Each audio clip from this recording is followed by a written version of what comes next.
तो भाई कतर के ऊपर जब बम गिरे तो पूरी अरब दुनिया हिल गई और जीसीसी ने एक बैठक बुलाई। ये बैठक हुई 15 सितंबर को। कारण ये दोस्तों कि ईरान के ऊपर जो बमबारी हुई, ईरान ने इन सब की नाक में दम कर रखा है।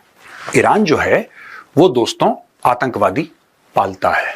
जब पाकिस्तानी प्रधानमंत्री शहबाज शरीफ पहुंचते हैं कतर, वो क्यों पहुंचते हैं? 2 घंटे के लिए जाते हैं वहां पे कि साहब हम आपके साथ खड़े हैं। अरे आपके साथ खड़े होके आप जमीन पे लेट जाओ, उससे क्या फर्क पड़ रहा है? टर्की का कहना है कि इजराइल के ऊपर सैंक्शन लगा देना चाहिए, सारे आर्थिक प्रतिबंध लगा देना चाहिए। बातें बातें बातें ये सारी हो गई और इसके बाद जो सऊदी गजट है उसमें खबर छपती है कि attack on one state is attack on all states, यानी अगर एक अरब मुल्क पे हमला होता है तो ये सारे अरब मुल्कों के ऊपर हमला है। और मेरा सवाल बहुत छोटा सा है। अब दोस्तों ये कह रहे हैं कि हो सकता है आर्म्ड रिस्पॉन्स भी दें और ये सब करें। बीच में पाकिस्तान भी कूद कर आया कि हम आपके साथ खड़े हैं, मुसलमान दुनिया के साथ खड़े हैं, लेकिन इस इजलास में, इस मीटिंग में पाकिस्तान को इनवाइट नहीं करा। Pakistan is the only Muslim country with nuclear weapons. लेकिन ये जो जीसीसी की कंट्रीज हैं, सऊदी अरब है, कतर है, बहरीन है, यूएई है, वगैरह वगैरह, इन सबको पाकिस्तान की नीयत के बारे में दोस्तों पता है। ये भली भांति परिचित है। पाकिस्तान को कोई इंटरेस्ट नहीं है। पाकिस्तान को ना इजराइल में इंटरेस्ट है, ना मुसलमान देशों में इंटरेस्ट है। पाकिस्तान को पैसे में इंटरेस्ट है। जब पाकिस्तानी प्रधानमंत्री शहबाज शरीफ पहुंचते हैं कतर, वो क्यों पहुंचते हैं? 2 घंटे के लिए जाते हैं वहां पे कि साहब हम आपके साथ खड़े हैं। अरे आपके साथ खड़े होके आप जमीन पे लेट जाओ, उससे क्या फर्क पड़ रहा है? How is it impacting the overall geopolitics of that area? Pakistan is pretty much useless. अब ये देश हैं, इनके पास पैसा है और इन देशों के पास इजराइल से ज्यादा पैसा है। दोस्तों एक प्रॉब्लम है यहां पे, और ये जो प्रॉब्लम है जिसके बारे में अब मैं आपको बताऊंगा,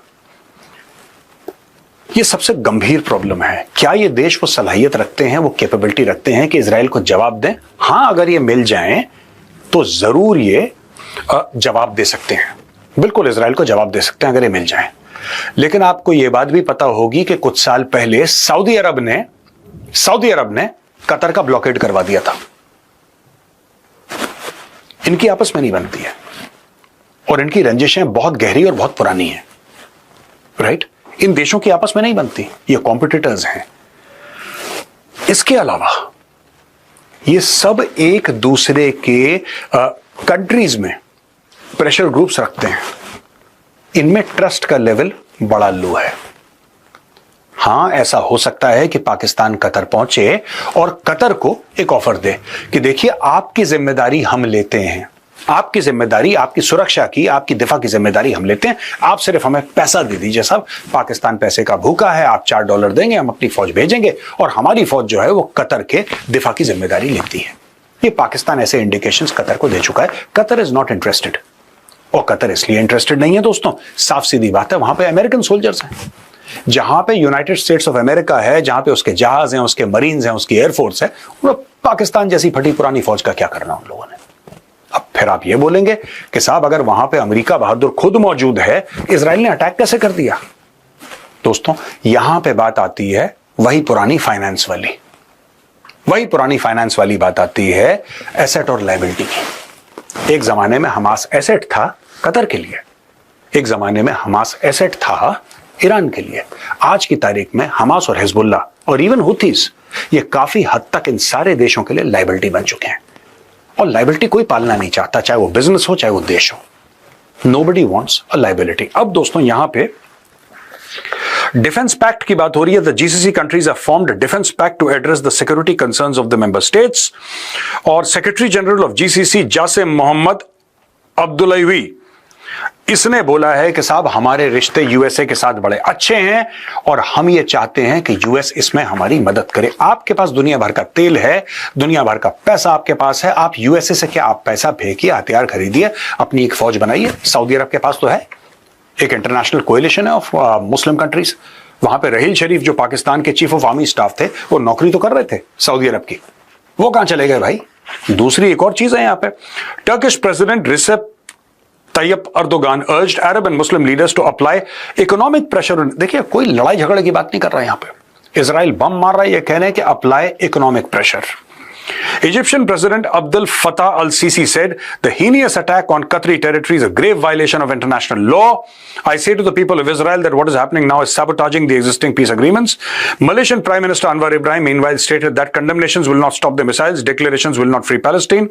He pressed for strict sanctions and the suspension of diplomatic and commercial relations with Israel. Iranian President Masoud Pezeshkian, ये तो अपना बिल फाड़ रहा है पेज़ेश्कियान, इससे कोई ना पूछ रहा ना कुछ कर रहा, ये बीच में अपना बिल फाड़ रहा है। देखिए, कोई भी हमले की बात नहीं कर रहा, इसमें कोई भी मुस्लिम देश है उसने ये नहीं बोला कि मिसाइल का बदला मिसाइल है, किसी ने ये नहीं बोला कि ईंट का जवाब पत्थर है।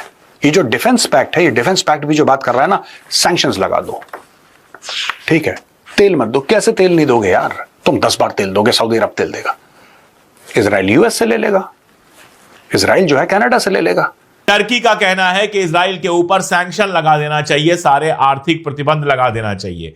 बातें बातें बातें ये सारी हो गई और इसके बाद जो सऊदी गजट है उसमें खबर छपती है कि attack on one state is attack on all states, यानी अगर एक अरब मुल्क पे हमला होता है तो ये सारे अरब मुल्कों के ऊपर हमला है। मेरा सवाल बहुत छोटा सा है, ये जो मीटिंग थी उसमें पैलेस्टाइन के जो प्रेसिडेंट थे महमूद अब्बास वो भी थे। पैलेस्टाइन को भी एक अरब स्टेट माना जाता है, तभी तो यहां पर बुलाया गया। तो जब पैलेस्टाइन के ऊपर, फलस्तीन के ऊपर लगातार हमले हो रहे हैं, जब मैं आपसे यह खबर शेयर कर रहा हूं तो यह खबर आ चुकी है कि गजा के अंदर ग्राउंड इन्वेजन शुरू हो गया है, यानी पहले हवाई बमबारी हुई, अब टैंक वहां पर जा रहे हैं। अगर बाकी अरब मुल्कों पर हमले को सारे अरब इलाके पर हमला माना जा रहा है, तो जब फलस्तीन के ऊपर 2 साल से इजराइल हमला कर रहा था तो ये सारे लोग खामोश क्यों बैठे थे? इसलिए क्योंकि फलस्तीन के पास पैसा नहीं है, इसलिए क्योंकि फलस्तीन के पास पावर नहीं है, इसलिए क्योंकि फलस्तीनी मरने के लिए ही बने हैं, इसलिए क्योंकि तब तक इजराइल से इनको कोई खतरा नहीं लग रहा था। अब जब इजराइल से इनको खतरा लग रहा है तो ये बड़ी बड़ी बातें कर रहे हैं, ये कर देंगे, वो कर देंगे, करेंगे कुछ नहीं। पूरी समिट से जो निकल के आया वो एक लाइन में मैं आपको बताऊं कि यूएन जाएंगे, फलाना जाएंगे, ढिमका जाएंगे। ओमान के शासक वहां नहीं गए थे, ओमान के जो शाह हैं, लेकिन उनका रिप्रेजेंटेटिव गया था और उन्होंने जो कहा वो यही कहा कि हमको सारे तरीकों से इजराइल की मुखालिफत करनी चाहिए। अब आप ये सुन के खुश हो जाएंगे, लेकिन उस मुखालिफत का मतलब उन्होंने आगे बताया। यूएन में लेटर लिखना चाहिए, सारे लीगल तरीके अपनाने चाहिए, यूएनएससी से कहना चाहिए भैया अमेरिका जब तक बैठा हुआ है यूनाइटेड सिक्योरिटी काउंसिल में, किसी प्रपोजल में इजराइल का नाम तक नहीं आएगा। आप जनरल असेंबली में तो पहले ही 142 देश आपके साथ खड़े हो चुके हैं, लेकिन उससे होना क्या है? वो बाइंडिंग तो है नहीं। ऐसे जाने कितने प्रस्ताव पास हो चुके हैं, कोई फर्क पड़ा? कोई फर्क नहीं पड़ा। ईरान के ऊपर पहला हमला किसने किया था? इजराइल ने किया था। और तब ये Qatar, Saudi Arabia, Oman, Jordan, ये सारे के सारे मुल्क जो हैं वो चुपचाप बैठे हुए थे। ईरान से जो मिसाइलें चल रही थी उसको इंटरसेप्ट करके गिरा दे रहे थे, लेकिन इजराइल से जो मिसाइलें आ रही थी उनको नहीं रोक रहे थे।